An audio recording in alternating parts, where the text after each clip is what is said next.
let's talk medal races. First of all, what are medal races? Well, they're different. Part of it is, I think, is a final showpiece to the regatta, or the Olympics in this case.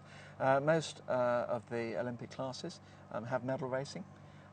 One or two of the others have been adopting it as well. So at the end of the qualifying series, you're looking for the top 10 boats. And those top 10 boats go through into this separate medal race. And it's just for them. It's held on a shorter course. It's held right in front of spectators and TV. They try and make it as accessible as possible for people to watch. And the actual race is probably going to be only about 20 minutes to half an hour. It will either go 2 or 3 times round, quite a small course, depending on wind conditions. And it's there as this final showpiece. The idea is that at the end of this race, you'll see and understand who is the winner, who's second and who's third. It's a little bit more complex than that. It's fully umpired, so they will appeal to the umpires for decisions, and if they fly a protest flag, the umpires will give a decision on the water, and as a result of that, someone may have to do a penalty turn. On the other hand, it may be said there was no incident, and they keep sailing. And there's no recourse to that. They can't come back and say, oh, well, but, I'd like a proper hearing. It's supposed to be all dealt with on the water. Rule 42 is part of this as well, but whereas in fleet racing they'll be waving a yellow flag, here it has just become, it would be the jury would make a protest with a red flag, and the boat would be required to do one turn. On a race that long, one turn is quite a penalty.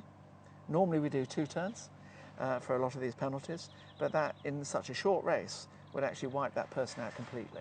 So the idea is to really make it sort of keen and competitive. There is one sort of snag to this, because in the before you go into it, in the qualifying series, because they carry all their points forward in this, and for the medal race they score double points.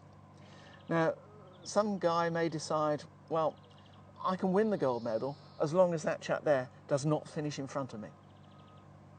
And we've seen this at several of the recent Olympics. That guy will try and sail that person off the course and make sure they certainly finish, well behind him. Or they may decide, I've got to make him finish below a certain point. So you may find the gold and silver medalists are actually right at the back of the fleet, because they've gone down to having basically a match race between them and ignoring what all the other competitors are doing. Yes, it's exciting and it's interesting, but it does seem a bit strange because it doesn't sort of really relate to the 100 metres. You don't expect to find the possible winner of the 100 metres giving the other guy a rugby tackle to make sure that he doesn't get to the line. Well, yes, maybe a different sport. Different sport. But that can be the one thing that upsets it for the viewer, because unless the commentators are clearly making it understandable what's going on, it's hard to understand why the guy that's going to win the gold medal isn't the one at the front of the fleet. Right. Wow, but we will know as they come over the line, effectively. As they come over the line, but it may not be the first, second or third, because it's all done on these aggregate points as well.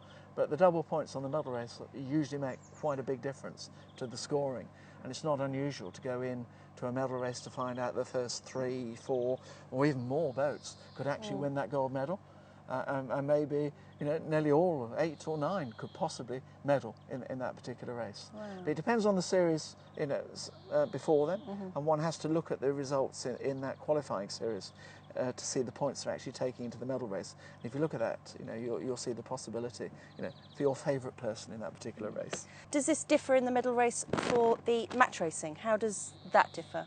Well, the match racing, it becomes a knockout after the various rounds, and so therefore they'll sell.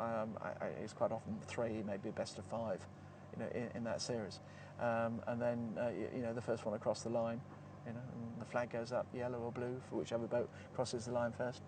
Then, well, that's 1 point they've got, and it's the best of 3 or best of 5. They may change that depending upon the amount of times left, how much racing they got in the week.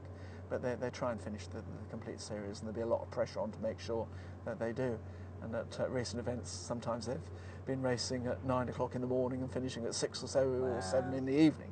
So to get through this basic series of one versus the other.